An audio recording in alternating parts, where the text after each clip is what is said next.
O vapor da respiração coletiva sobe lento do chão de cimento gelado, formando uma névoa baixa que paira sobre dezenas de corpos amontoados uns sobre os outros, todos nus, tremendo violentamente. O frio da madrugada em Barbacena corta a pele como vidro. É inverno, junho de 1961, 3 horas da manhã. Cenas como esta se repetiam todas as noites no Hospital Colônia. O pátio interno mergulhado em silêncio, exceto pelo som baixo e contínuo de dentes batendo. Uma sinfonia involuntária de dezenas de mandíbulas tremendo ao mesmo tempo. Costelas sobressaindo como teclas de piano, pernas finas como cabos de vassoura dobradas em ângulos impossíveis, cabeças raspadas, revelando feridas abertas que nunca cicatrizavam completamente. O som de metal contra metal quebrando o silêncio. Uma chave sendo inserida numa fechadura enferrujada, seguida pelo ranger agudo de dobradiças que nunca receberam óleo.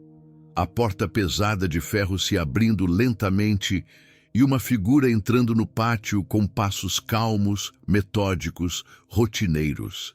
O homem usando uniforme branco, que já foi branco há muito tempo, agora amarelo, acinzentado, manchado, carregando um grande saco de estopa nas costas, caminhando entre os corpos com a desenvoltura de quem conhece cada centímetro daquele chão, os olhos escaneando o amontoado humano com eficiência mecânica, procurando os que pararam de respirar durante a noite. Essa cena que você acabou de ler não é de um filme de terror, não é ficção, não é uma descrição de um campo de concentração nazista durante a Segunda Guerra Mundial. É Brasil, é 1961. Essas dezenas de pessoas nuas, tremendo, morrendo de frio e fome no chão de cimento, não eram prisioneiros de guerra, não eram criminosos condenados, não eram soldados inimigos. Eram brasileiros comuns, muitos deles nunca tiveram diagnóstico psiquiátrico real.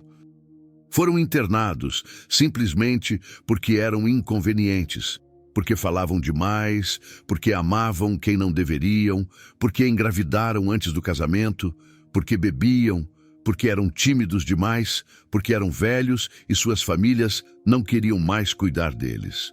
Durante 82 anos, de 1903 a 1996, estima-se que cerca de 60 mil pessoas morreram no Hospital Colônia de Barbacena, em Minas Gerais. 60 mil mortes ao longo de décadas de operação ininterrupta. E isso não é nem a parte mais perturbadora desta história, porque os corpos daquelas pessoas eram vendidos para faculdades de medicina. Documentadamente, 1.853 corpos foram comercializados. Pacientes eram alugados como mão de obra escrava para fazendas locais.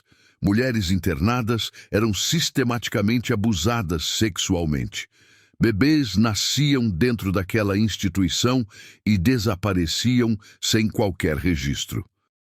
Tudo isso acontecia não no segredo da noite, não em operações clandestinas escondidas do governo, mas abertamente, com aprovação oficial, com inspeções regulares que nada encontravam de errado, com financiamento do Estado, com o silêncio cúmplice da sociedade. Durante 82 anos, enquanto o Brasil sediava Copas do Mundo, construía Brasília e se orgulhava de ser o país do futuro. E o que aconteceu com os responsáveis? Nada. Absolutamente nada. Não há registro de responsabilização penal de diretores, médicos ou funcionários do hospital. A grande maioria morreu tranquilamente em suas camas, respeitados em suas comunidades, sem nunca responder por nada. Esta é a história de um dos maiores crimes em massa e a mais notória tragédia manicomial do país. Antes de continuar, deixe nos comentários seu nome e de qual cidade você está assistindo. Queremos saber quem está conhecendo essa história hoje. Barbacena, Minas Gerais, início do século XX. A cidade repousa no alto da Serra da Mantiqueira, a 1.100 metros acima do nível do mar. O ar é fino, frio, cortante nos meses de inverno. Névoa densa desce das montanhas ao amanhecer, envolve as ruas de paralelepípedos, abraça as fachadas coloniais das igrejas barrocas. É uma cidade que parece saída de um cartão postal, bonita, pacata, profundamente católica.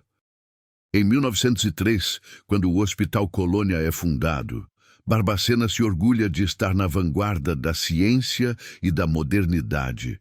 Um hospital psiquiátrico, uma instituição médica para tratar dos doentes mentais. É visto como maravilhoso, civilizado, progressista. O terreno escolhido fica no alto de uma colina, afastado do centro da cidade. Longe o suficiente para não incomodar, perto o suficiente para ser conveniente. A construção é imponente. Muros altos, portões de ferro forjado, janelas gradeadas. Parece mais uma fortaleza que um hospital, mas isso é apresentado como necessário para a segurança dos pacientes. O primeiro diretor é Dr. Joaquim Antônio Dutra, figura central na criação da assistência aos alienados em Minas Gerais, influenciado pelas teorias psiquiátricas europeias da época, teorias que incluem ideias sobre eugenia, sobre degeneração da raça, sobre a necessidade de isolar os elementos indesejáveis da sociedade. No Brasil do início do século XX, as teorias eugenistas estão em plena voga.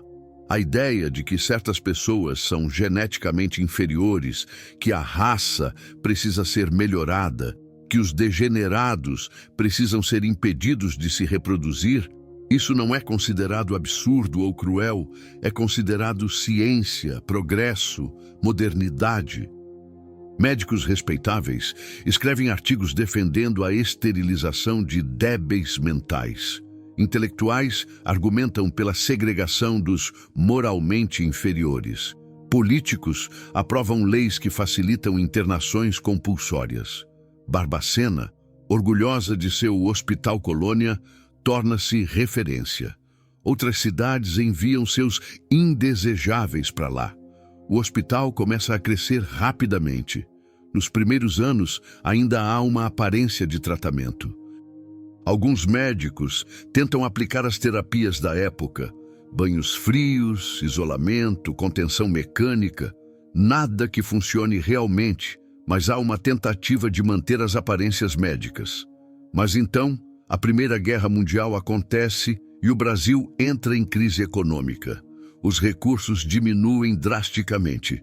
O Hospital Colônia, que depende de financiamento público e pagamentos das famílias, começa a sentir o aperto. As refeições ficam mais escassas, a manutenção das instalações é reduzida, funcionários são demitidos, mas os internos continuam chegando. Na verdade, chegam cada vez mais. Aqui está a questão central. O Hospital Colônia recebe pagamento por cada pessoa internada. Quanto mais pacientes, mais dinheiro. E como a maioria das famílias paga apenas a internação inicial e depois simplesmente esquece seus parentes lá dentro, o hospital tem todo o incentivo para aceitar qualquer um que seja enviado.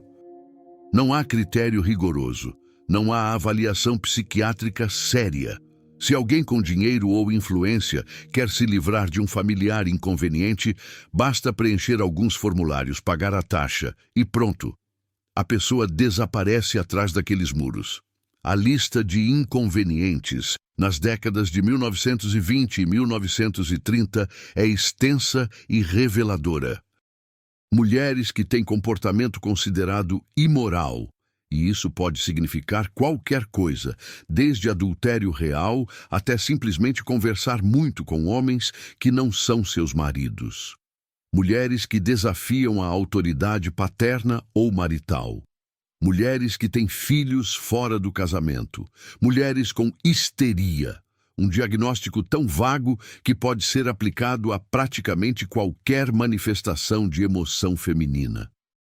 Homens homossexuais, ou homens suspeitos de serem homossexuais, ou homens que simplesmente não se encaixam no padrão viril esperado. Epiléticos, porque na época, epilepsia era vista como doença mental, não neurológica. Alcoólatras, especialmente os pobres, velhos que se tornaram pesados para suas famílias, é mais barato interná-los em Barbacena do que cuidar deles em casa. Crianças difíceis, que não obedecem, que têm acessos de raiva, que são hiperativas. Dentro do hospital, na década de 1930, as condições já estão se deteriorando rapidamente. O prédio original foi construído para comportar 200 pacientes. Em 1933, há mais de 1.000. Em 1940, quase 2.000. Celas projetadas para uma pessoa abrigam 8, 10, às vezes 15. Não há camas suficientes, não há cobertores suficientes, não há comida suficiente, não há funcionários suficientes, mas os pacientes continuam chegando. E aqui é onde a verdadeira transformação acontece, onde o Hospital Colônia deixa de ser simplesmente uma instituição negligente e se torna algo muito mais sinistro. Quando você tem mais pessoas do que pode alimentar adequadamente, precisa fazer escolhas. Quem come? Quem não come? Quem recebe os melhores quartos? Quem é jogado nos piores? Essas escolhas não são aleatórias. Pacientes cujas famílias ainda visitam, ainda pagam, ainda se importam, esses recebem tratamento ligeiramente melhor. Não bom, nunca bom, mas um pouco menos horrível. Pacientes que foram esquecidos, cujas famílias pararam de pagar, que não tem ninguém do lado de fora perguntando por eles. Esses são os descartáveis. Pacientes começam a ser usados como trabalho forçado, primeiro dentro do hospital, limpando, cozinhando, lavando roupas. Depois, são alugados para fazendas vizinhas. Um pequeno pagamento para o hospital, nada para o paciente, e mão de obra quase gratuita para os fazendeiros. É lucrativo, é conveniente e é completamente ilegal. Mas quem vai denunciar?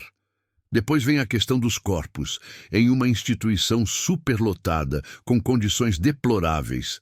Pessoas morrem, muitas pessoas, e os corpos precisam ir para algum lugar. Cemitérios custam dinheiro, mas faculdades de medicina pagam por cadáveres. A primeira venda acontece quase por acidente. Um diretor menciona casualmente a um colega médico que tem um corpo disponível. O médico, que dá aulas de anatomia, pergunta se poderia comprá-lo. Dinheiro troca de mãos e pronto, uma nova fonte de renda foi descoberta. Durante tudo isso, a cidade de Barbacena continua sua vida normal. As mesmas famílias vão à mesma igreja. Os mesmos comerciantes abrem suas lojas. As mesmas crianças brincam nas mesmas praças. Eles podem ver o hospital no topo da colina. Podem ver os muros altos. Mas ninguém fala sobre isso, não em voz alta, não publicamente. É um acordo tácito. Você não pergunta o que acontece lá em cima, e a cidade pode continuar se considerando civilizada, católica, de bem. Em 1970, um levantamento interno do hospital mostrou algo devastador. Dos 2.848 pacientes internados naquele ano, apenas 858 tinham diagnósticos psiquiátricos que justificariam qualquer tipo de internação, mesmo pelos padrões frouxos da época. Aproximadamente 70% das pessoas lá dentro não deveriam estar ali. Não é estimativa, não é exagero, é dado documentado em registros internos. Os registros revelam os perfis. Mulheres internadas por degeneração moral, após engravidar fora do casamento, que deram à luz em celas compartilhadas e tiveram seus bebês arrancados imediatamente, nunca mais sabendo seus destinos. Homens internados por homossexualidade, que receberam eletrochoques semanais, drogas experimentais e, eventualmente, lobotomias parciais, que os deixaram com lesões cerebrais permanentes. Crianças internadas aos 13 anos por epilepsia, uma condição neurológica perfeitamente tratável, que morreram 5 anos depois sem nunca receber tratamento adequado. Velhos internados porque suas famílias não queriam mais cuidar deles, cujos corpos foram vendidos quando morreram. Crianças de 7 anos internadas por hiperatividade que aos 10 haviam esquecido completamente quem eram. Muitas dessas pessoas foram internadas por suas próprias famílias. E uma vez que a pessoa estava lá dentro, era fácil esquecer. As visitas ficavam mais espaçadas, depois paravam completamente. E aquela pessoa simplesmente deixava de existir no mundo exterior. O processo de admissão era sempre o mesmo, mecânico e desumano. Você era levado para uma sala de admissão e recebia a ordem: tire a roupa toda. Sua cabeça era raspada. Você recebia um número, não um nome, apenas um número. Quando pedia suas roupas de volta, riam: aqui não precisa de roupa. Então você era levado para uma cela de 3 metros por 4, onde já havia 10, 12, 15 pessoas.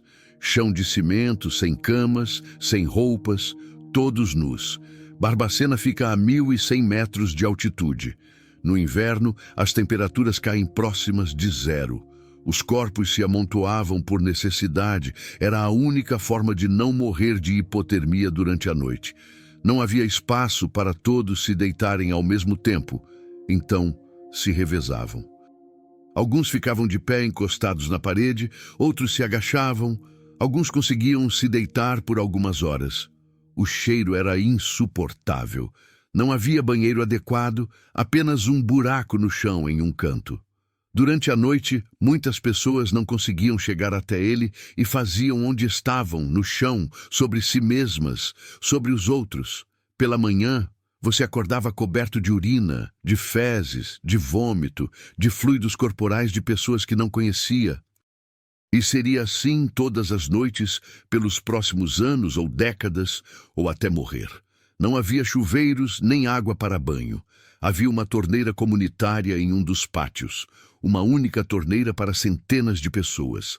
A água era gelada sempre, e o acesso era disputado violentamente. Os mais fortes bebiam e lavavam primeiro. Os mais fracos esperavam, e muitas vezes não sobrava água. A comida era jogada diretamente no chão dos pátios. Sacos de restos, sobras de outras instituições, comida estragada, às vezes ração animal. Quando jogavam a comida, era uma corrida desesperada. Centenas de pessoas nuas e famintas se jogavam sobre os sacos, agarravam o que podiam e enfiavam na boca o mais rápido possível. Não havia civilidade, não havia humanidade, era pura sobrevivência animal. Barbacena se apresentava como hospital, então, teoricamente, havia tratamentos. Na prática, tratamento significava tortura institucionalizada. O eletrochoque era aplicado sem anestesia, sem relaxantes musculares. Você era arrastado para uma sala e amarrado em uma mesa. Quando acionavam a corrente elétrica, seus músculos se contraíam tão violentamente que às vezes fraturavam ossos. Sua mandíbula se fechava com tanta força que quebrava dentes. Quando acordava, não sabia onde estava nem quem era. Havia um vazio assustador onde deveriam estar suas memórias. As sessões eram frequentes, semanalmente ou várias vezes por semana, não porque estava funcionando, mas porque você causou problemas. Reclamou, resistiu, tentou fugir. E eletrochoque era punição conveniente. A insulinoterapia consistia em injetar doses cavalares de insulina. Seu nível de açúcar no sangue despencava, você entrava em convulsões e depois em coma. Se tivesse sorte, te reanimavam a tempo. Se não tivesse, morria ou ficava com lesão cerebral permanente. A lobotomia era ainda mais definitiva. Perfurava-se o crânio, inseria-se um instrumento e cortavam-se as conexões no lobo frontal do cérebro. O resultado era uma pessoa que não causava mais problemas, porque não era mais realmente uma pessoa, sem iniciativa, sem emoções complexas, sem personalidade. Muitos pacientes lobotomizados tornavam-se completamente dependentes, não conseguiam se alimentar sozinhos nem controlar funções corporais. Isso era considerado sucesso, porque não gritavam mais, não tentavam fugir mais. Barbacena pegava pessoas sãs e as destruía sistematicamente até que se tornassem os loucos que supostamente já eram. Era uma profecia autorrealizável perfeita. Mas por que manter tantos pacientes em condições tão horríveis? Por que não liberar aqueles que claramente não tinham doenças mentais? Por que não melhorar minimamente as condições? A resposta é simples e brutal. Porque não era lucrativo fazer isso. O Hospital Colônia recebia dinheiro de duas fontes principais. Famílias pagavam uma taxa de internação inicial, valor significativo, equivalente a vários meses de salário para famílias de classe média. Era um investimento. Você estava pagando para resolver um problema permanentemente. E o Estado pagava uma quantia mensal por cada paciente mantido, e aqui está o primeiro incentivo estrutural perverso. O hospital recebia verba baseada no número de pacientes internados, não no número de pacientes curados ou liberados. O sistema literalmente pagava por manter pessoas presas, não por tratá-las. Além disso, havia a venda de corpos, 1.853 cadáveres documentadamente vendidos para faculdades de medicina, o aluguel de trabalho escravo, com pacientes emprestados para fazendas mediante pagamento ao hospital. E há relatos de bebês nascidos de mães internadas que desapareceram dos registros, possivelmente comercializados em adoções ilegais. Os custos eram minimizados ao extremo. Alimentação, sobras, comida estragada, restos de outras instituições, custo de centavos por paciente por dia. Vestuário, zero, não forneciam roupas. Aquecimento, zero. Medicação, quase zero. Eletrochoques custavam apenas eletricidade. Lobotomias eram procedimentos únicos. Insulina era barata. Pessoal, poucos funcionários mal pagos, sem qualificação necessária. O resultado era lucro massivo. A diferença entre receita e despesa era enorme, embolsada por diretores, administradores e médicos em posições de poder. Alguns funcionários de nível mais baixo recebiam propinas por cooperar com o sistema. Políticos locais recebiam sua parte por manter fiscalização superficial. Era uma máquina de fazer dinheiro perfeitamente lubrificada. Mas mesmo com custos mínimos, eventualmente você fica sem espaço físico. A solução lógica seria construir mais instalações, mas isso custava dinheiro. Então descobriram uma solução mais eficiente. Deixe que alguns morram. Morte em Barbacena não era apenas negligência passiva, era gerenciamento ativo de recursos. Os pacientes mais fracos, velhos, doentes, crianças, eram colocados nas piores celas, as mais frias, com menos acesso a comida e água, com os pacientes mais violentos. Não era necessário fazer nada ativo, apenas deixar a natureza seguir seu curso acelerado, e esses pacientes morriam mais rápido. Morte por causas naturais, complicações de doença mental, pneumonia, parada cardíaca, nada que pudesse ser diretamente atribuído à negligência criminosa. Apenas azar, exceto que não era azar. Era seleção, era gerenciamento de população, era extermínio disfarçado de mortalidade natural. Entre 1948 e 1980, o Hospital Colônia vendeu, documentadamente, 853 corpos para faculdades de medicina. A lógica perversa é clara. Se você pode vender corpos, tem incentivo para que pacientes morram em ritmo que atenda à demanda. Pacientes com força física eram alugados para fazendas nas redondezas para trabalho forçado de sol a sol, sem pagamento, sem comida extra, sem tratamento melhor. E as mulheres enfrentavam um destino ainda mais sombrio: abuso sexual sistemático por funcionários, fazendeiros que as alugavam e visitantes. Relatos de sobreviventes e documentos da época confirmam que mulheres internadas engravidavam dentro do hospital e, quando davam à luz, os bebês desapareciam. Alguns registros mostram óbito neonatal dias depois do nascimento, mas a maioria dos bebês nem chegou aos registros oficiais. Havia um mercado negro de adoção. Bebês nascidos de mães loucas, portanto, sem direitos legais, podiam ser vendidos para casais sem processo legal adequado, apenas dinheiro trocando de mãos. E alguns bebês simplesmente morriam por negligência ou métodos mais diretos. Há relatos de bebês descartados, jogados em fossas, deixados para morrer de exposição. Muitos bebês nasceram e desapareceram em Barbacena ao longo das décadas.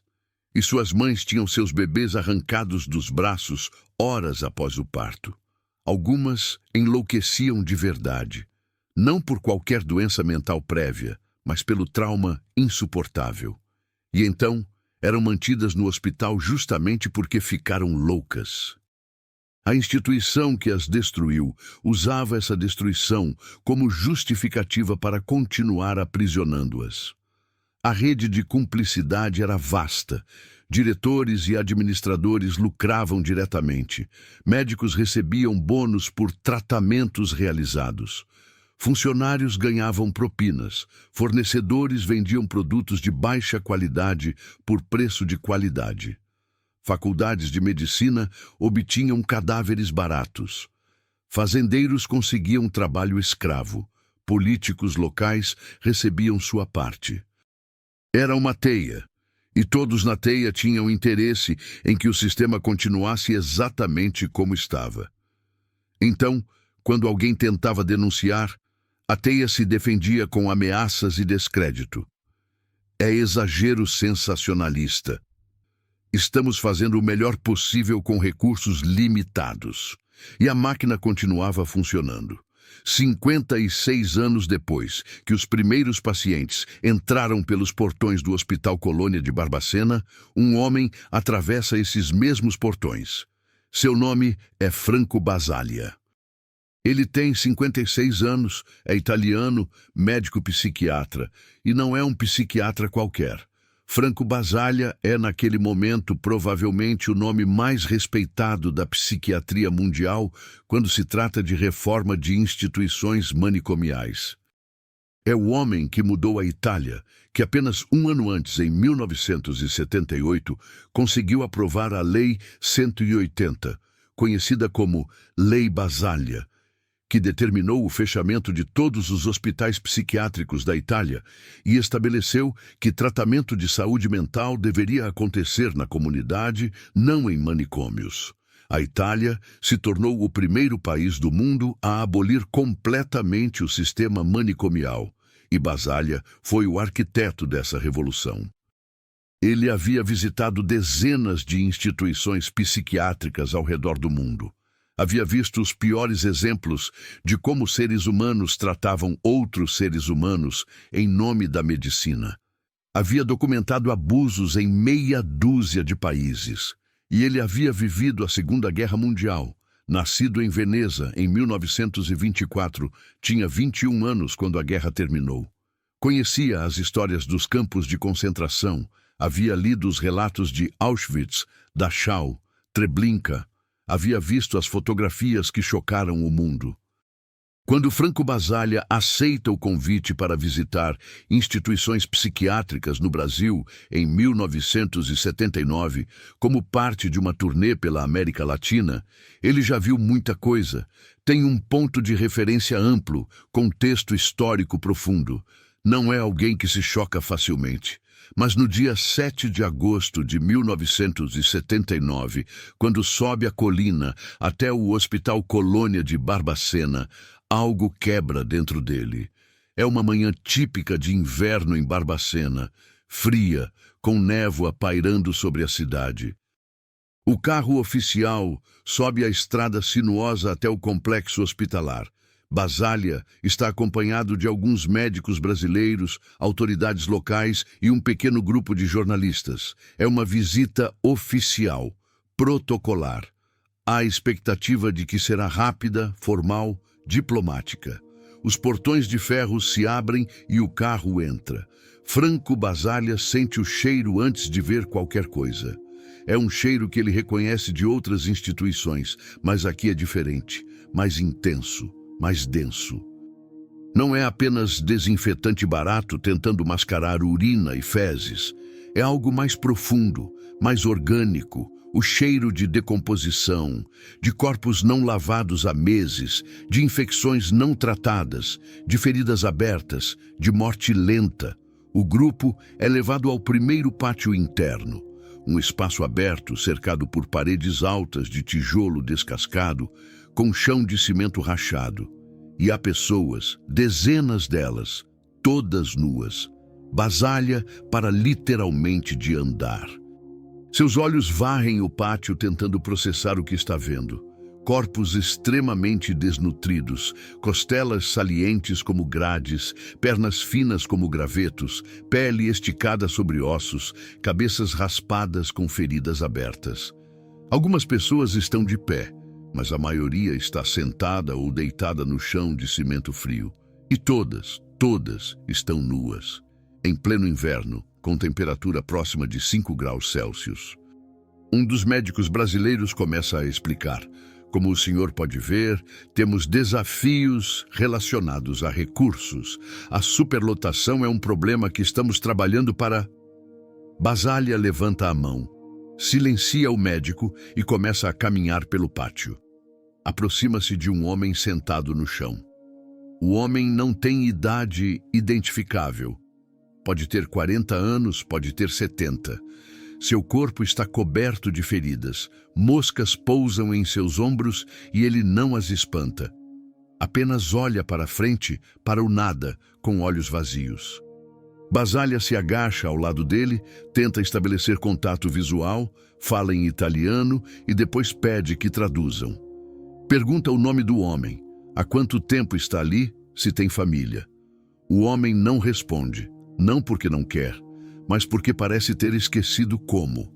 Sua boca se abre, mas nenhum som sai, apenas um gemido baixo, gutural, que mal parece humano.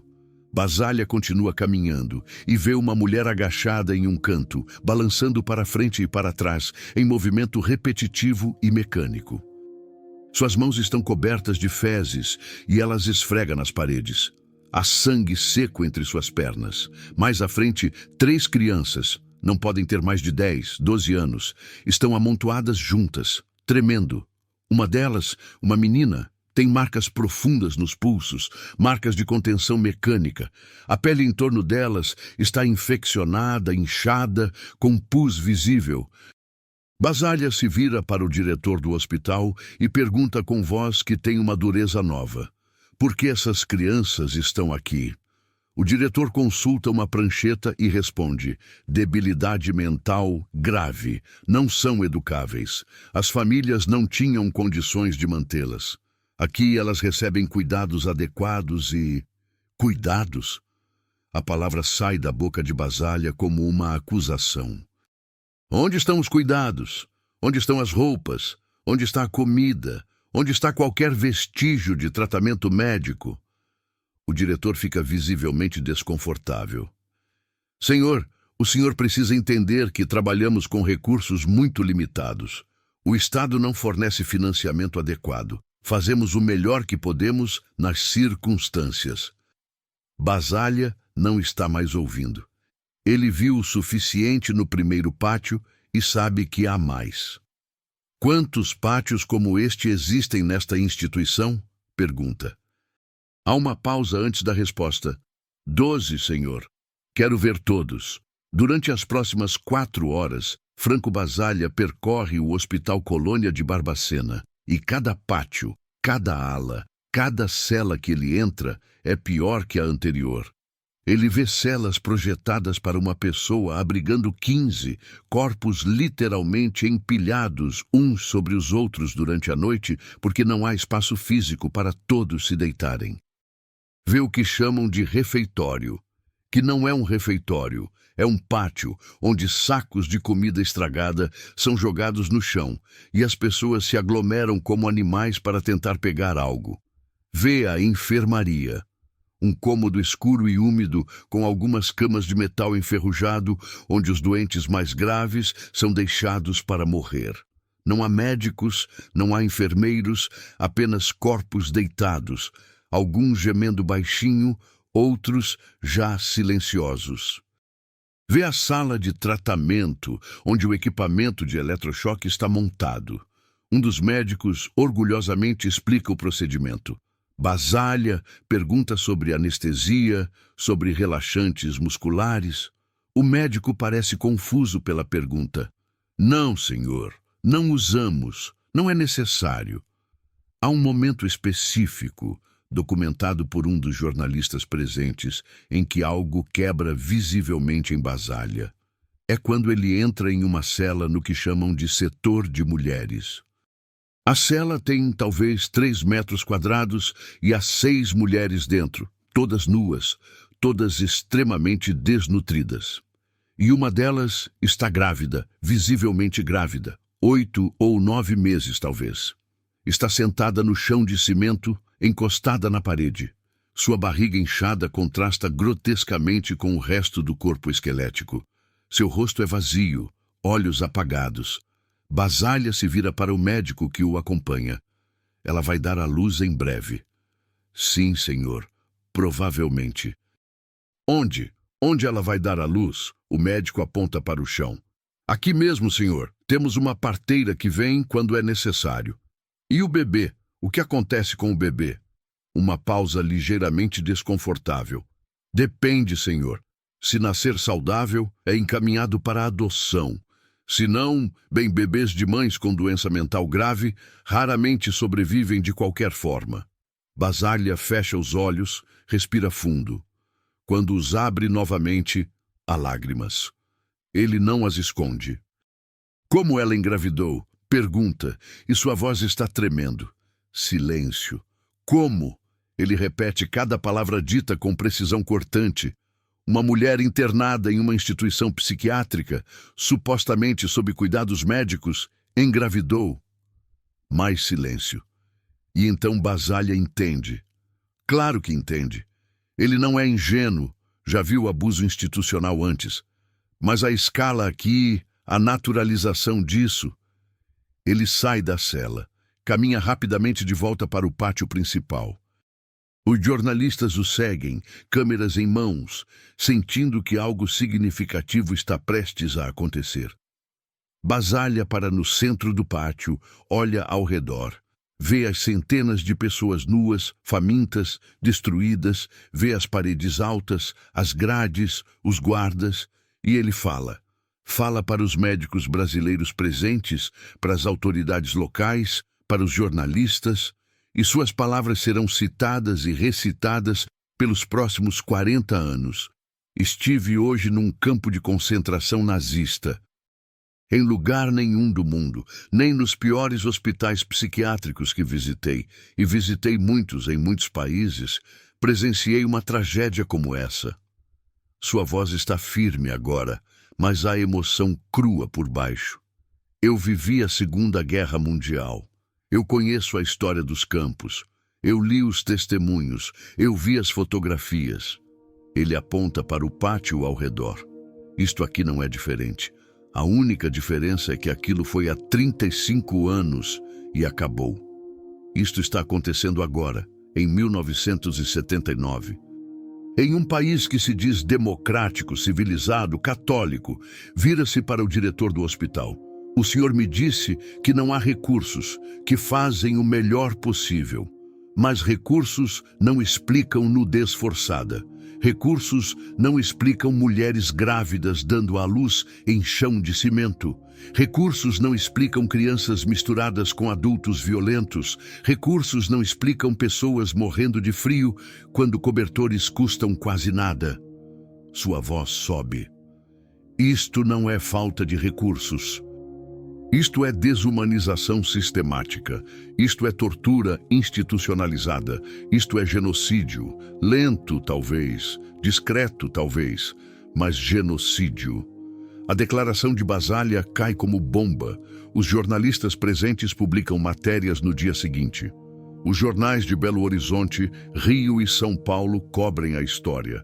Pela primeira vez, Barbacena recebe atenção nacional significativa. Há indignação pública, cartas ao editor, demandas por investigação. O Ministério da Saúde promete olhar o caso. Políticos locais se apressam em dizer que não sabiam, que vão tomar providências, que isso é inaceitável. Durante algumas semanas, parece que finalmente, algo vai mudar. E então, nada. A indignação pública dura aproximadamente um mês. Depois, outras notícias tomam os jornais. A ditadura militar ainda está no poder. Estamos em 1979, a abertura política está apenas começando.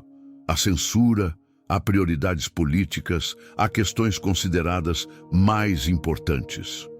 Uma comissão de investigação é formada, visita Barbacena, produz um relatório. O relatório confirma tudo o que Basalha disse. Condições deploráveis, superlotação crítica, tratamento desumano. Faz algumas recomendações: mais financiamento, melhor supervisão, contratação de pessoal qualificado, reforma das instalações. E então o relatório é arquivado. Nada muda estruturalmente. O diretor não é demitido, nenhum funcionário é processado, nenhuma família é responsabilizada, nenhum médico perde licença. O Hospital Colônia de Barbacena continua operando exatamente como antes. Franco Basaglia deixou o Brasil alguns dias depois. Continuou sua turnê pela América Latina. Visitou outras instituições em outros países. Ele nunca voltou ao Brasil.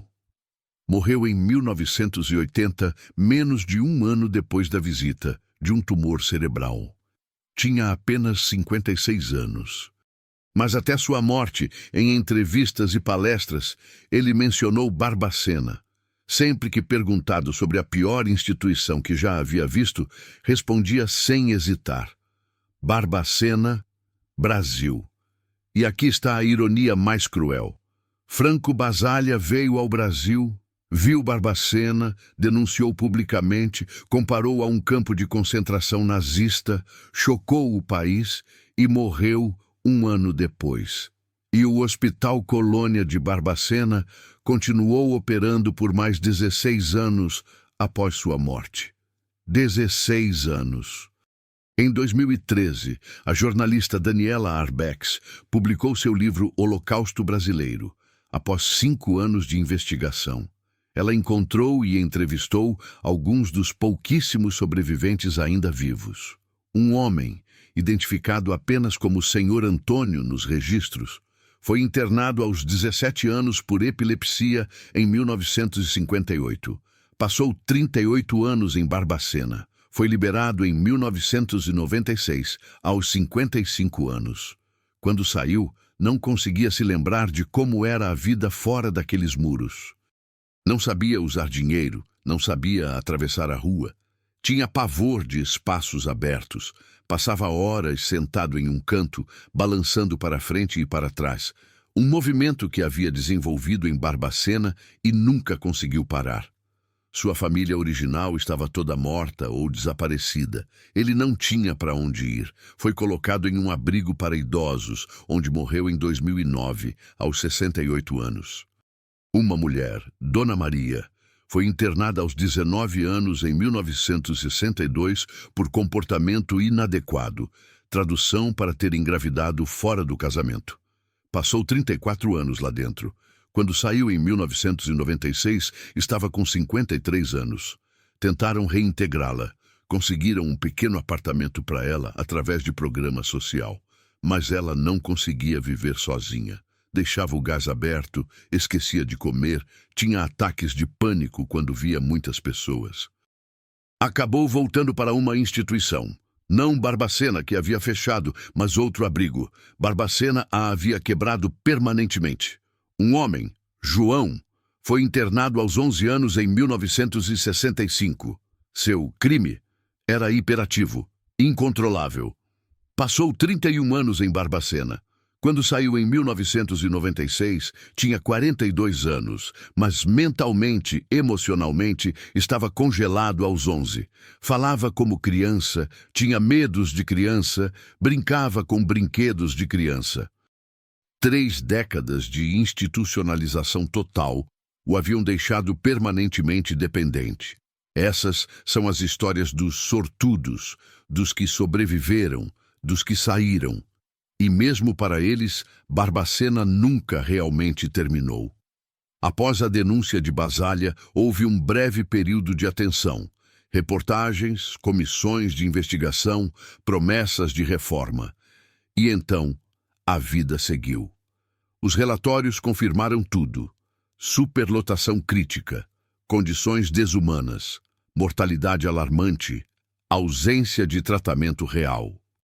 Fizeram recomendações que foram prontamente arquivadas.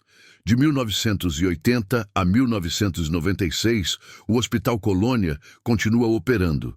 Durante esses 16 anos finais, milhares de pessoas ainda morreram em Barbacena.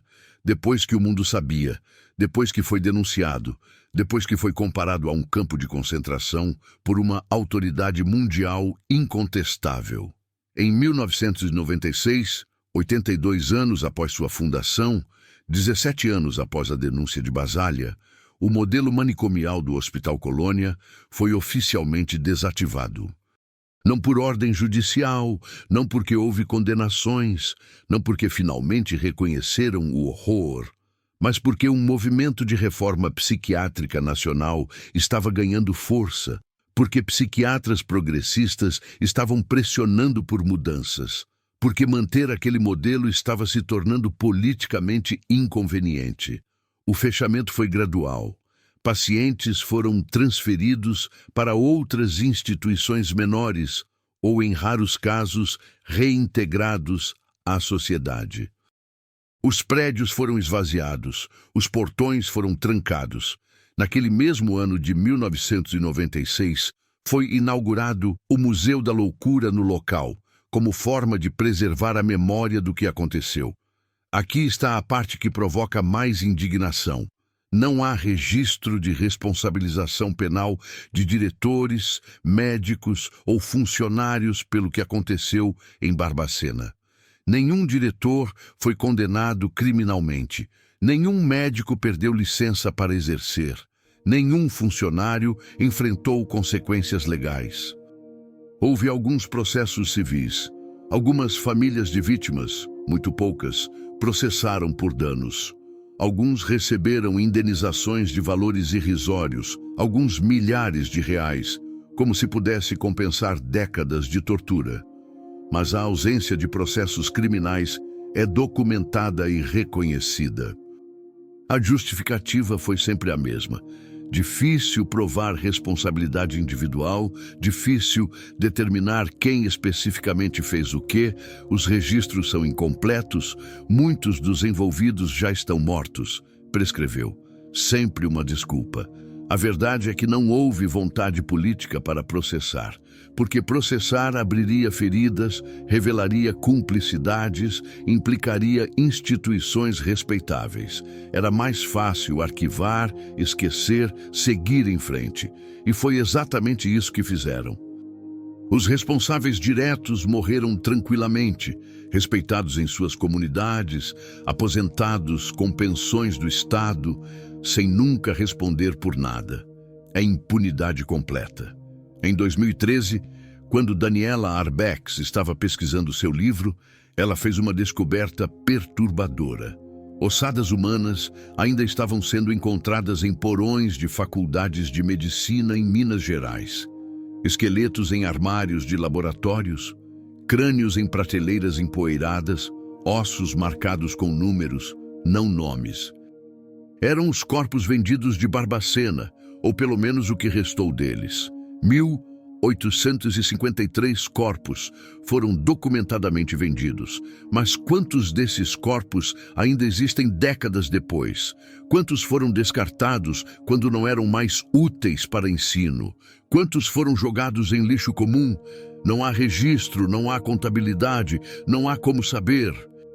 E no cemitério de Barbacena, há uma vala comum, sem marcadores individuais, sem nomes, apenas uma área onde milhares de corpos foram enterrados ao longo das décadas.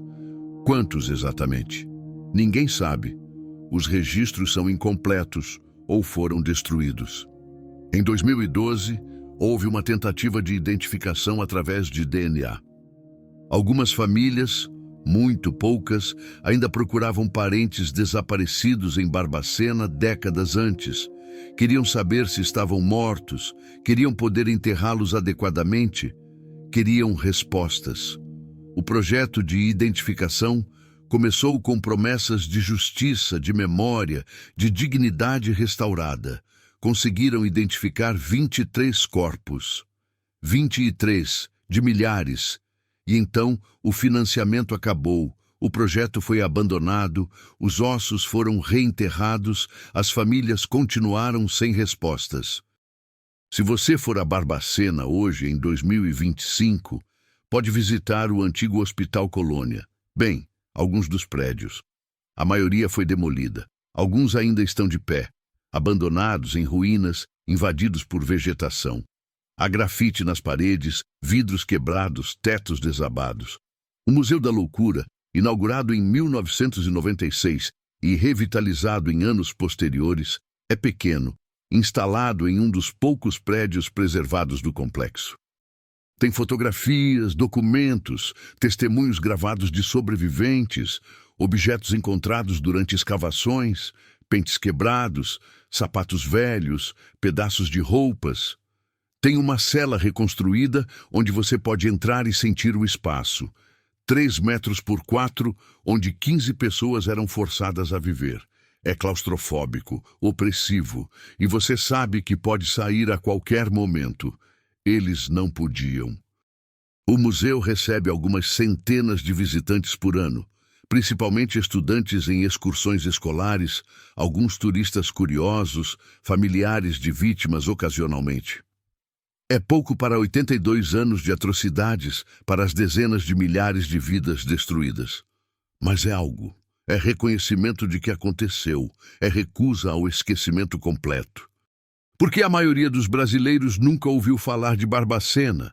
Por que isso não é ensinado nas escolas? Por que não está em livros didáticos de história?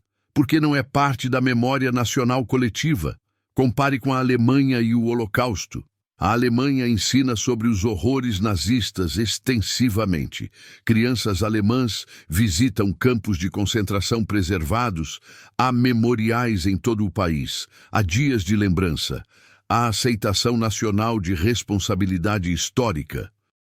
Não porque alemães gostam de se sentir mal, mas porque entendem que esquecimento é caminho para repetição, que confrontar o passado horrível é o único jeito de garantir que não aconteça novamente. O Brasil não fez isso com Barbacena.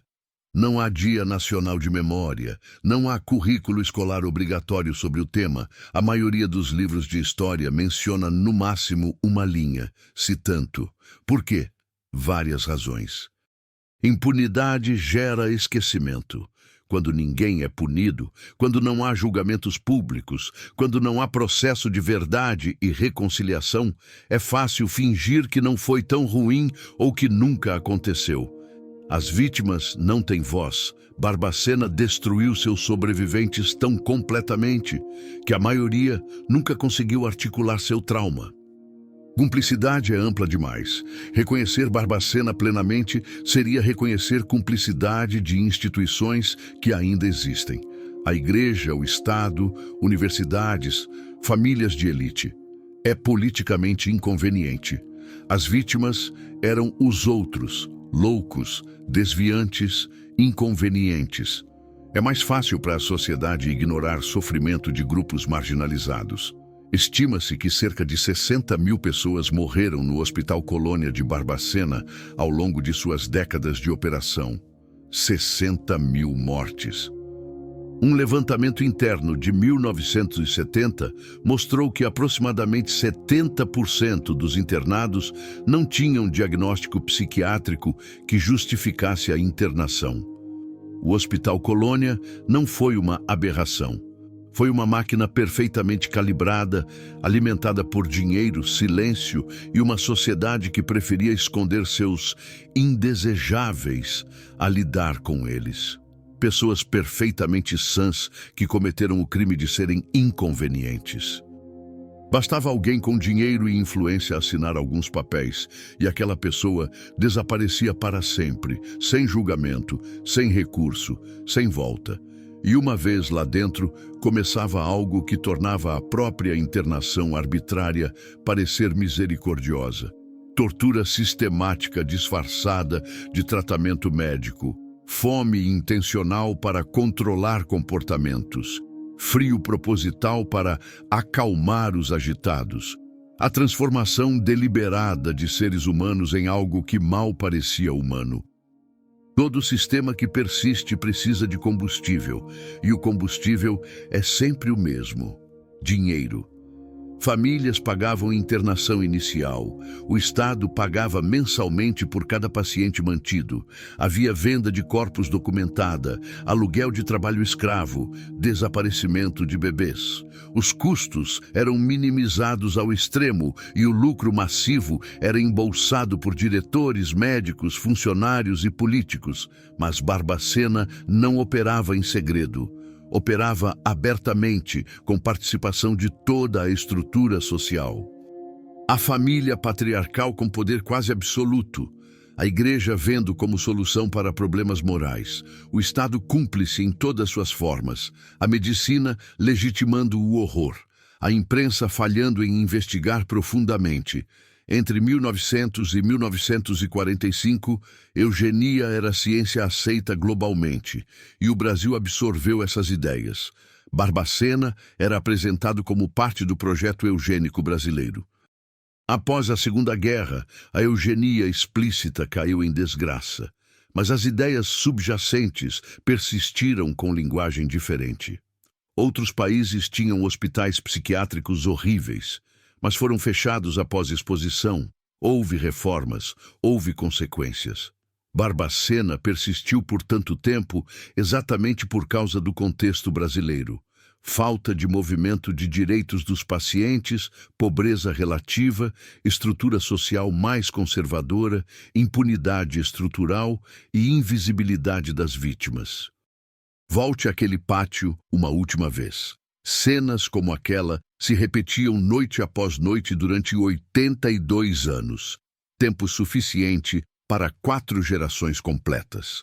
Durante cada dia dessa história, pessoas estavam sofrendo, morrendo, sendo destruídas naquele lugar. E o Brasil, o país do carnaval, do futebol, da alegria, permitiu que acontecesse durante 8 décadas, não em segredo, mas abertamente. E quando finalmente terminou, não houve punição, não houve justiça, não houve nem mesmo reconhecimento pleno do que foi. Apenas silêncio, um silêncio que persiste até hoje. De 1903 a 1996, enquanto o mundo continuava, os irmãos Wright fazendo o primeiro voo, a Segunda Guerra terminando, a Declaração Universal dos Direitos Humanos sendo proclamada, o homem pisando na Lua, o Muro de Berlim caindo, a internet se popularizando, durante todo esse progresso humano, Barbacena funcionou ininterruptamente. Barbacena ficava a 1.100 metros de altitude na Serra da Mantiqueira. De lá, em dias claros, pode-se ver quilômetros de paisagem mineira, montanhas, fazendas, cidades pequenas, igrejas barrocas. É profundamente bonito. E no topo daquela colina, atrás daqueles muros, pessoas estavam sendo destruídas, enquanto a cidade embaixo continuava sua vida normal. Como beleza e atrocidade ocupam o mesmo espaço geográfico, como pessoas vivem vidas normais a metros de distância de genocídio sistemático. A resposta é compartimentalização mental. Aquilo ali é problema deles. Não é minha responsabilidade. Eles são loucos, são diferentes, não são como nós.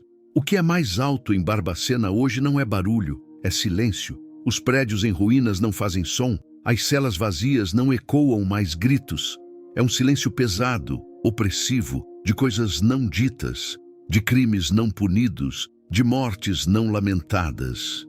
É o silêncio de dezenas de milhares de vozes que nunca serão ouvidas. Como isso foi permitido? Como dezenas de milhares morreram? 1. Em que 3 corpos foram vendidos, bebês desapareceram e ninguém fez nada? A resposta mais fundamental é: porque muitos não se importaram o suficiente. As vítimas de Barbacena eram invisíveis. Eram pobres, loucos, desviantes, velhos, inconvenientes. Eram os outros, não eram nós. E é infinitamente mais fácil ignorar sofrimento quando não vemos as vítimas como plenamente humanas. Essa lógica de desumanização e indiferença é o que permitiu Barbacena. É a mesma lógica que permitiu atrocidades em massa em diferentes lugares e épocas da história. Sempre a mesma. Primeiro, desumaniza-se um grupo. Depois, normaliza-se seu sofrimento. Então, convence-se de que não é sua responsabilidade. E, finalmente, olha-se para outro lado. O Holocausto brasileiro aconteceu. Estima-se que cerca de 60 mil pessoas morreram no Hospital Colônia de Barbacena ao longo de 82 anos. Aproximadamente 70% dos internados não tinham diagnóstico que justificasse internação. 1.853 corpos foram vendidos como mercadoria. Bebês nasceram e desapareceram. Horror sistemático operou abertamente em uma colina em Minas Gerais. E não há registro de responsabilização penal dos envolvidos. Se este vídeo te impactou, deixe um like. Isso ajuda mais pessoas a conhecerem essa história que não pode ser esquecida. Nos comentários conte, você já conhecia o Hospital Colônia de Barbacena? Por que você acha que isso não é ensinado nas escolas brasileiras? Compartilhe este vídeo com alguém que precisa conhecer essa história. Se inscreva no canal e ative o sininho. Vamos continuar explorando histórias importantes que precisam ser contadas. Barbacena não pode ser esquecido, porque esquecimento é caminho para repetição.